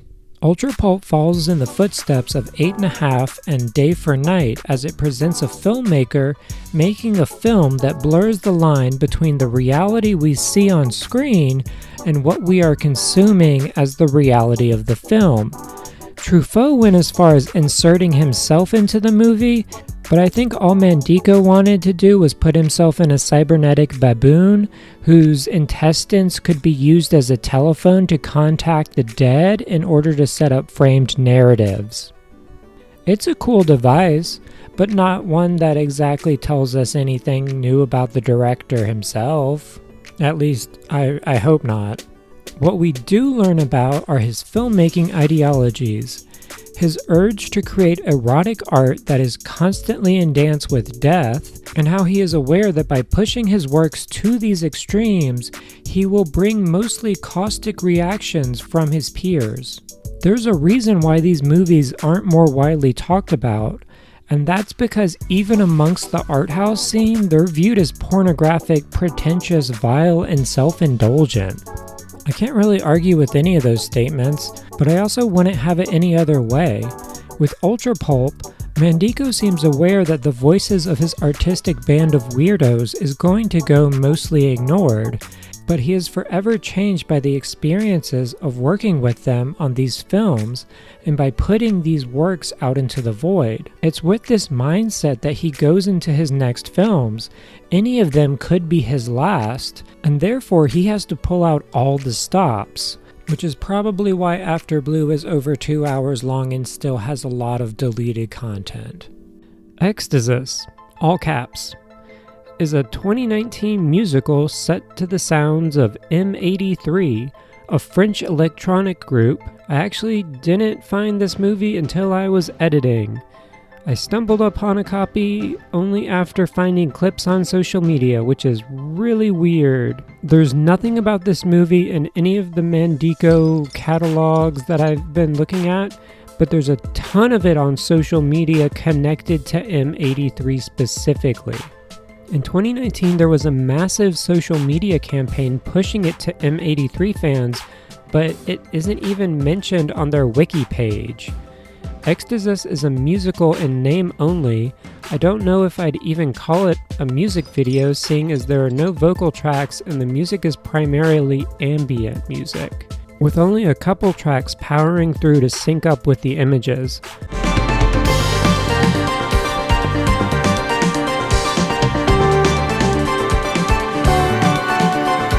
Otherwise, they provide an ambient consistency that leads you through the visual narrative. And it's a pretty strong visual narrative for Mandico, telling the story of Extasis, an author who creates stories of sword and sandal female barbarians wandering the wastelands of space. His character, Nirvana Queen, is serving Chappell Roan realness as she is thrown into the looking glass, fights off mirror creatures, and breaks free of her own narrative. From here, she removes the hand of her creator and forces him to create a new character, Peach Machine, starting the cycle again. It's an interesting premise that plays with meta-narratives on multiple levels, breaking multiple walls and mediums. I won't go into all the details since I think it's a visual piece, best experience for yourself. I couldn't find it streaming anywhere, but there's a copy online at the time, available on Vimeo. Who knows if it's still up anymore, but go look for it if you can. It's a great watch. You can tell Mandico went all out with the imagery, knowing he was collaborating with a fairly well-known musical group. It's disappointing that the music and the piece did not reach the success they seem to have anticipated for it. I honestly think this would have been better if they had brought in his usual musical collaborator, Pierre Desbras. Maybe one day Mandico will get to direct a 30-minute Chappell Roan music video and lives will be changed forever. 6, 5, 6, 7, 8.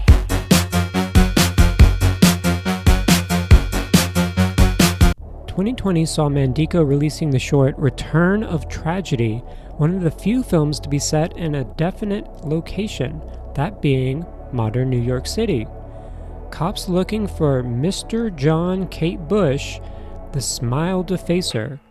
Oh shit, that's right, Kate Bush is back again.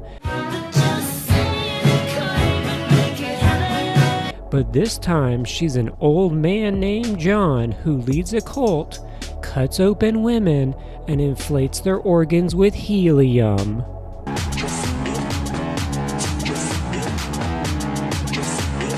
Lowenson plays a living cadaver whose liver just sort of floats above her head. This liver is, of course, named Babushka.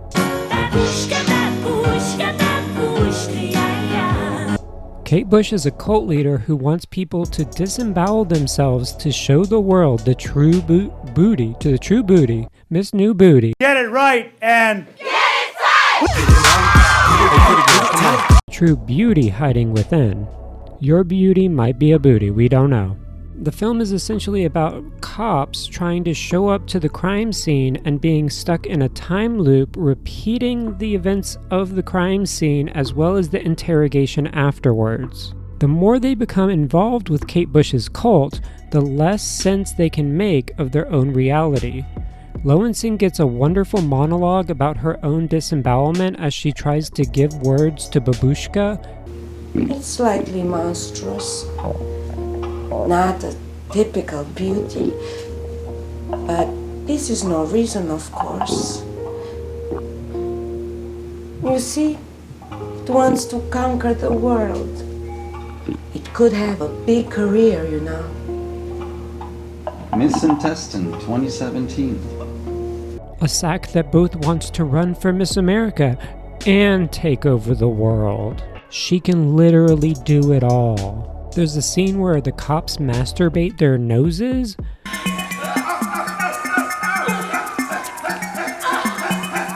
And one where a woman shoots knives out of her throat.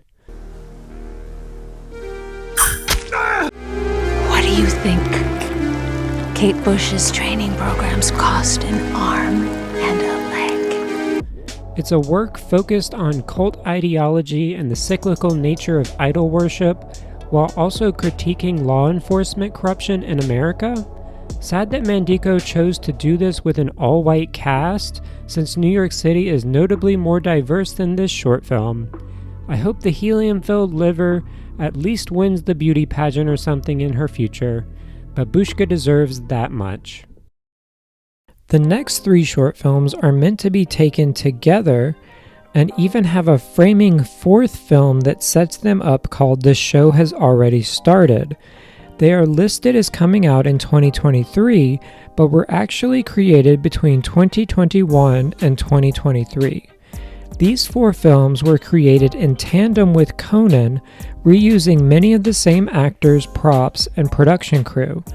One piece even acts as a prologue of sorts, while another may act as an epilogue? It's extremely unclear, and knowing Mandico probably doesn't matter at all. Let's dive right in. The Show Has Already Started sees the gathering of multiple eccentric artists at an art gallery. Bertrand even makes an appearance as a giant puppet as he introduces his pieces that he will be using to poison the airways. The film alternates between the artists satirizing actual artists and commentaries on their art, as well as alternating between animations of an apple going around urinating on various objects, only to be cut off before the point of the animation is revealed. It's an amusing way to poke fun at your own works, which people are no doubt going to call pretentious, crude, and nonsensical.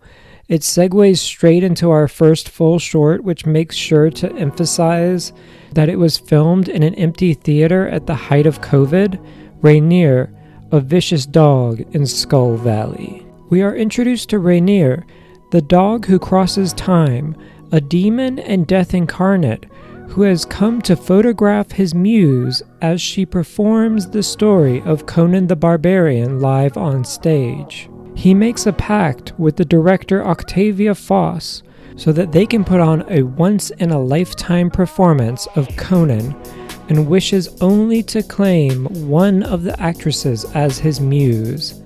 Each actress reveals their truth, and each truth is the same.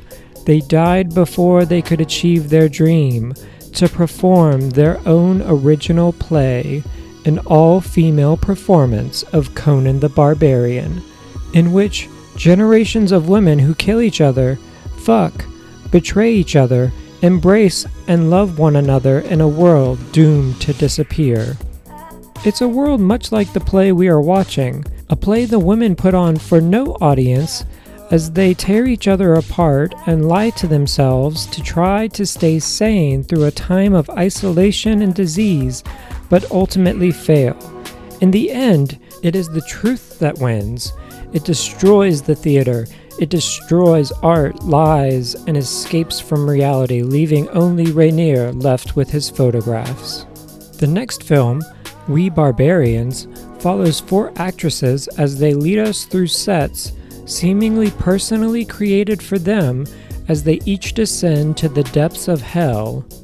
Rainier is of course here and there, an ever-present figure. Each of these 4 scenes are done as one-take monologues from the actresses as they walk through their descents into creative insanity, and they're quite remarkable showcases for the acting chops of these performers. Come on.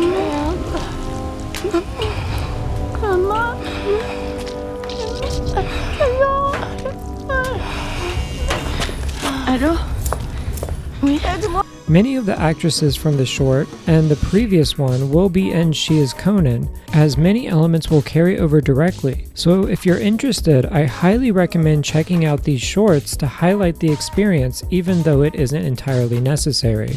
The sets for this production of Hell are drop-dead gorgeous, and it's no wonder they reuse so many elements in the upcoming film. There's also a bit at the end where they pull a Carrie on the final actress, but they also dump glitter on her because why not?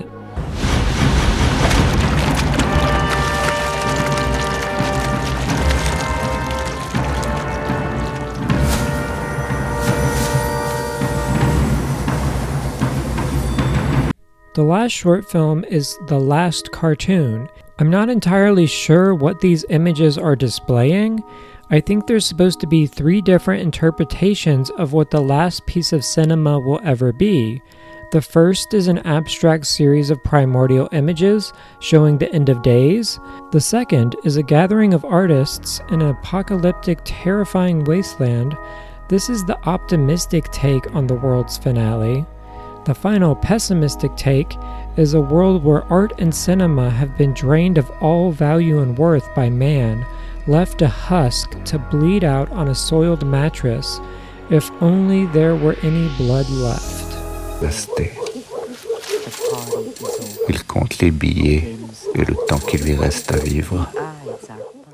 Did you say last short film? Does that mean we can finally get back to the good stuff? Yes, that's the last short film, which means the last feature-length film too, Trevor. That means we can also escape your constant nagging soon.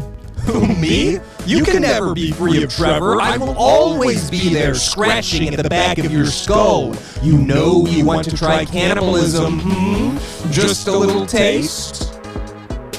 No, I don't. Okay, well, how about this? We can marathon all the Christopher Nolan movies. Oh, anything but that. Make it stop. Get out of my head. Ah!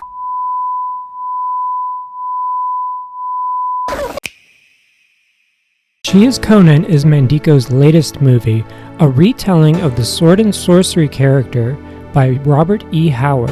At least that's what the marketing would make you think.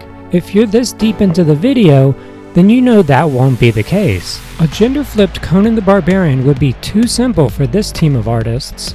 These are the same people who praised the Glitter Skull and took us on an anti-revenge western. The primary theme of Conan is killing the self to evolve and grow. The story follows the barbarian Conann as she goes through her 6 lives, which are all technically just parts of her one life, which takes place over wide swaths of time and space because nonsense Manifesto. The movie opens in an underworld hair salon where we are introduced to our narrator Rainier, the hellhound played by everyone's favorite Alina Lowenson. Rainier leads an old lady to Conann, Queen of Hell, and tells her she can replace Conann if she is more barbaric. That's the same lady, but one has a plastic trash bag on her shoulders. So they're just both Conann, right? Queen of Hell Conann begins to tell amnesiac Conann of her own past, and this is where we get the actual original story of Conan the Barbarian. Conann and her mother are captured by barbarians, check. Mother is killed in front of her, check. She's enslaved by her mother's killer, check. Okay, it's all following the plot of the original. Wait, why is she eating her mother?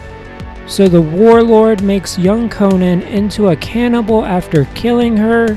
It's a twisted way to kick off your body horror, and the effects don't disappoint. The warlord is named Sanja, and Rainier is her right-hand man. Dog man?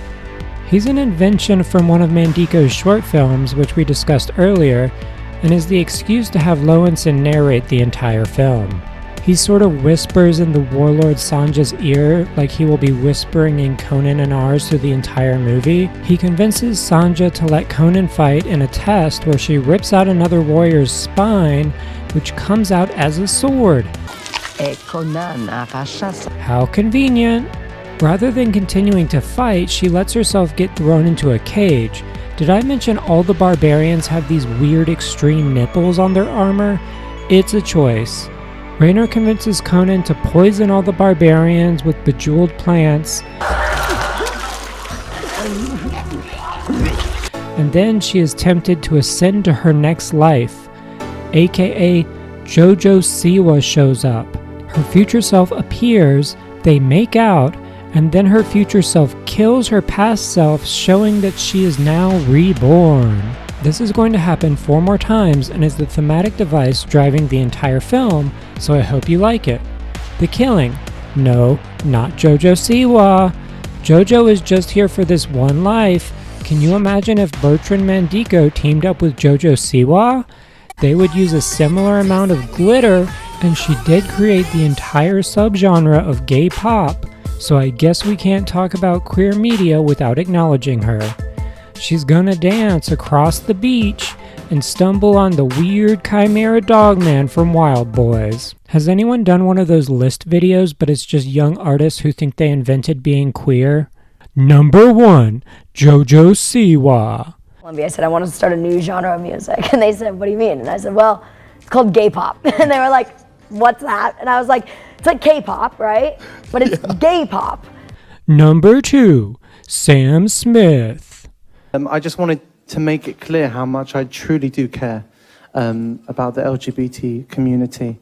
But at the same time, we're just completely overwhelmed right now. We can't even speak. I'm a little bit drunk as well. It turns out you're not actually the first openly gay winner, but... Number 3, I can't think of any others. I guess 2 is enough for this list. Thanks for watching this video of Top 10 Reasons Jojo Siwa should make a music video with Bertrand Mandico. Don't forget to smash that subscribe button and back to the full video. If you're interested in the movie and you don't want plot spoilers for the rest of the film, then I'm gonna recommend you pause this video and go watch it. This is Mandico's most accessible work narratively since it has a clear structure following the 6 lives. It also happens to have what I consider to be his most explicit commentary on the state of art and therefore the state of his own art. That means I'm going to need to go into full spoilers breaking down each life, especially the last one. All good? Okay, let's finish this up. Back in the surreal sapphic hellscape of Bertrand Mandico, Raynor leads a young Siwa into the land of the dead, which has a severe drainage problem. They find Sanja chained up below, offering up her blood to a demon sibling of Raynor in the hopes of summoning her lover. At first, I thought her lover was the car from Titan, which comes flying in to pin her to the wall. But it turns out it's Grace Jones in C-3PO cosplay.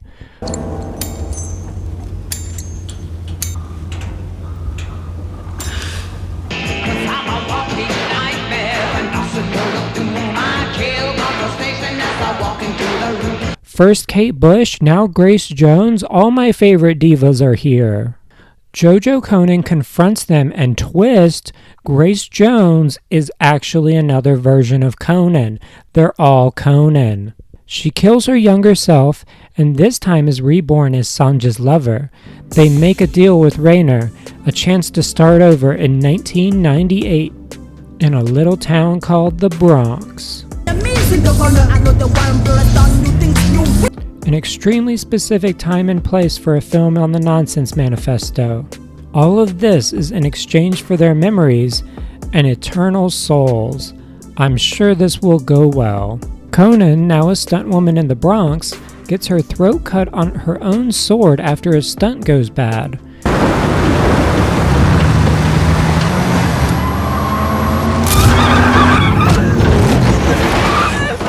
Raynor tries to re-enter her life to drive her from Sanja, but Conann goes on the defensive. Raynor still somehow seduces Conann by tempting her with her past and drives a wedge between Conann and Sanja. Raynor reveals that Conann died during the stunt. This is where the movie really started to lose me. What seemed like the film's most interesting premise and actress end up giving way to a bit of a slog. I still think this section is better than the next one, but that sadly won't be a very high bar. The Grace Jones and New York vibes are amazing, especially when combined with the stunt person concept. It just doesn't go anywhere. It seems she died from her stunt work, but she's immortal due to the pact with Raynor, so she just keeps trekking on. They never go deeper into the relationship between Conann and Sanja except that they were passionate lovers. Okay, great. But what about their emotional relationship? There's also a really funny line when Sanja finds out Conann cheated with Raynor. Only rule was no animals. It's not a dog. It's Raynor. Raynor restores Conann's memories, and she seemingly loses control of her body as the past hatred for Sanja takes over and forces her to kill.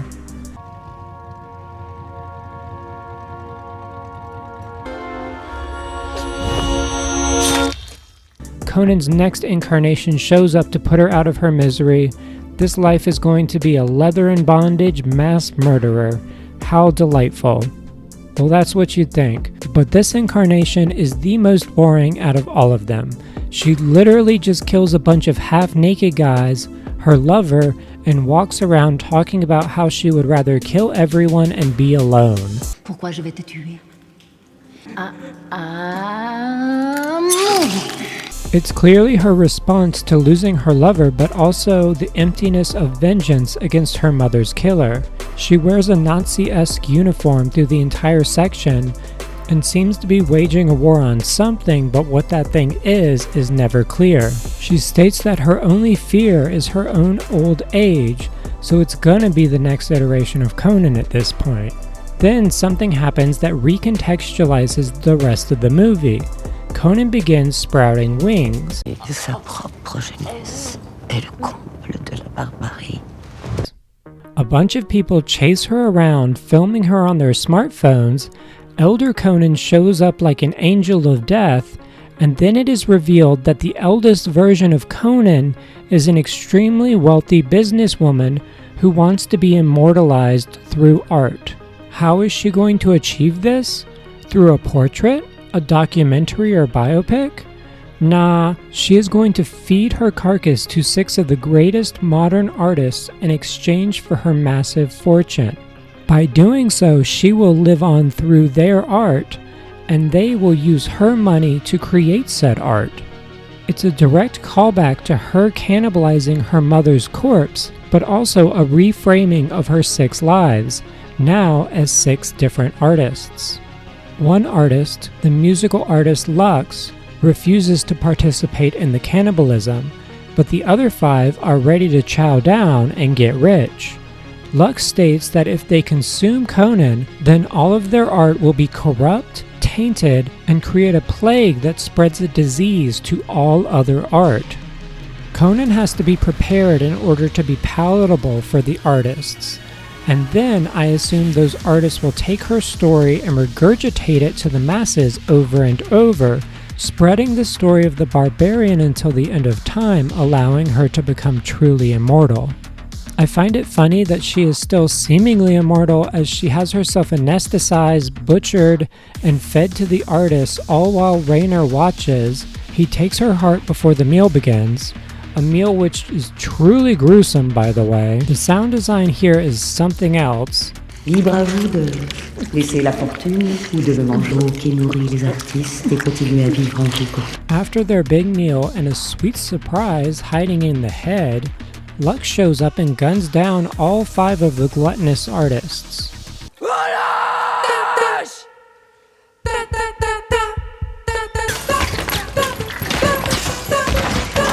Raynor feeds Lux the heart and seemingly keeps the cycle going. Conann is damned to hell where she is forced to lose her memories and then relive the horrors of her life over and over again. She is both Queen of Hell and its weakest prisoner. The end credit roll is all tongue. It's just lots and lots of tongue. So what is there to take away from Conann? It seems to be Mandico's commentary on the modern state of cinema and art, the brutalism of the artist and the phases of their artistic life as they have to cut themselves off from their past creative movements in order to grow and change. His final statement seems to be one that is critical of modern film's obsession with monetary gain over artistic merit. The artists at the end are so quick to sell themselves out in order to gain money, so quick to agree to regurgitate a story that has already been told 5 times by that point in the movie.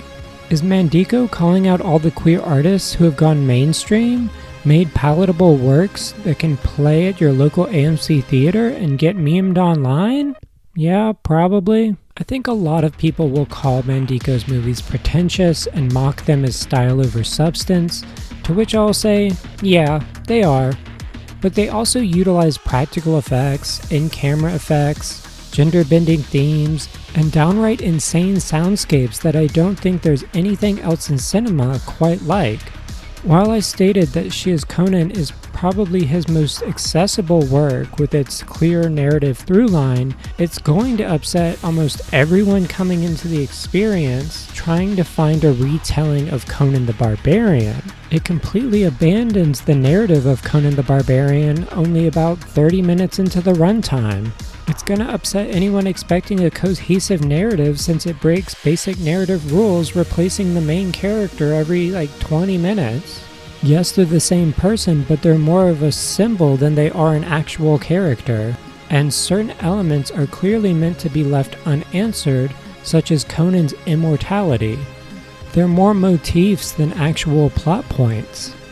While I don't think Conann is Mandico's best film, I do find that it has the most cohesive theming and message. At the end of the film, it's clearly a take about art and the many lives of the artist, as well as the brutality the artist must endure, as well as commit in order to create said art. Mandico's films focus on the deconstruction of binaries through the use of cinematic activism. He refers to this activism as nonsense. No elements of his works are ever allowed to operate within a gray area. They must be at 0 or 100, black and white, or searing neons with raining glitter. The acting is the same, all or nothing, underacting, or overacting. This is why you can go from bored to enthralled within seconds, entranced to revolted. Mandico's films are an act of defiance against the world of cinema, questioning everything that we take for granted in entertainment. They help us find beauty in what society has told us is considered revolting and asks us to question the art we consume, especially the pieces themselves, each flawed in their own way. These films will never and can never be mainstream because they are intentionally lampooning every element of mainstream media rather than trying to cater to it. Every element that you take for highfalutin and overindulgent, Mandico and his team of creative masterminds double down on to create something even more incoherent or problematic. Despite all of this, somehow it works. And it really, really shouldn't. Any other production would come off as try-hard, repetitive, wastes of time, and maybe that's how you see these films. But there are many who notice the artistry put into every frame, the emotions captured in each performance, the magic caught betwixt light and lens as glitter lingers slightly too long in frame. The sheer artistry on display here is what separates these works from your everyday transgressive erotic horror movie, and instead pave the way for a new form of queer storytelling, a form of queer cinema where the rules of form and structure are there to be broken, reformed, and born anew.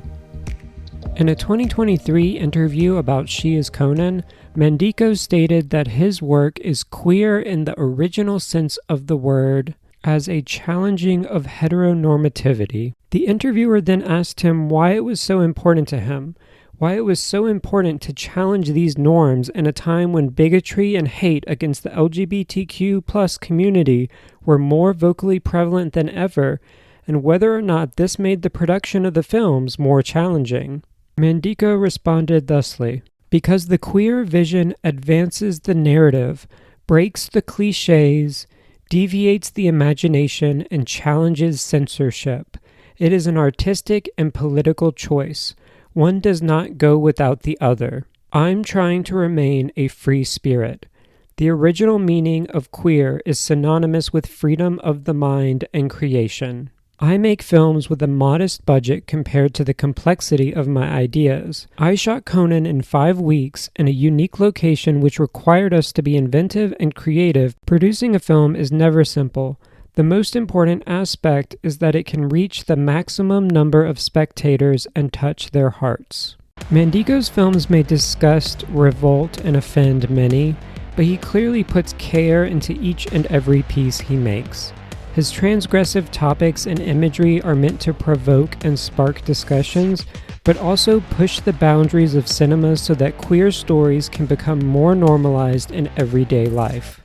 Without the endeavors of artists who push these boundaries, we would never have opportunities to go to our local theaters and see a big-budget movie with queer plotlines. Much like humans themselves, art is a living, ever-evolving being that must be pushed to its limits to grow, and churning out franchises, sequels, remakes, and reboots will simply cause the medium to stagnate. With each year, we see dwindling box office numbers and more articles proclaiming that cinema is dying. Yet each year, we also see an increasing number in queer films getting wide releases, as well as art house and other films that used to be restricted to hole-in-the-wall theaters. Part of this can be attributed to the ease of digital distribution and the desperation of theaters to get people in the seats. I swear, going into a theater is like walking into a GameStop. They've got aisles of merch for whatever movie is out now. They better have an Angel's egg-shaped popcorn bucket when it gets released in theaters, or I'm rioting. But if art house Japanese OVAs can get wide theatrical releases, then what's to say we can't get the next Bertrand Mandico movie at a Fathom event? Probably the part where he only does screenings of his movies on actual film. The hardcore of the hardcore will go to film festivals to see these movies while they're still in circuit. For the rest of us, art movements will remain something that get defined after the fact.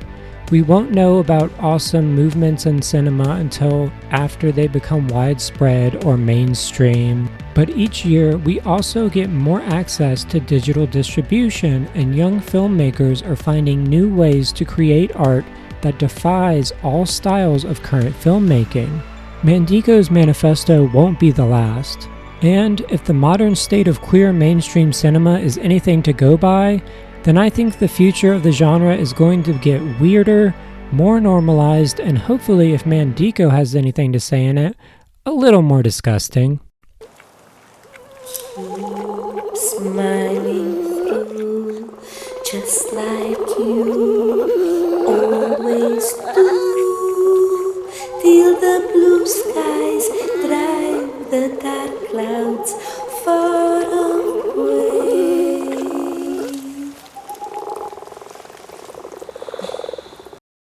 Oh, you're still here? Wow, you must have fallen asleep or something. If you're still awake and watching this, then I'd like to thank you so much. Hitting all those buttons and engaging with the video would really help me out. The hardest part of these videos is posting them and waiting to see if anyone watches. Speaking of which, if you really enjoyed it, then you can see more exclusive videos for only $1 on my Patreon at patreon.com/obliviousben. It's only with the support of amazing patrons like Blake Partridge that I can keep making weird stuff like this, and by donating as little as $1 a month, you can get access to exclusive video updates, scripts, and early previews. I'd also like to shout out Moe Chicken, who did all the character art for my avatar. He's extremely talented, and if you want to see some chill video game content or some of his cool animations, then check out his channel linked below. A big thanks goes out to Brutal Moose, who did the voice of Trevor. If he sounded familiar, yeah, that's him. He's evolved from a talking food box to a crystal skull. With that, keep it weird, and I hope to see you in the next video. Scheme, be afraid, love more to make a visit than a poem. No, thank you.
You're Kate Bush?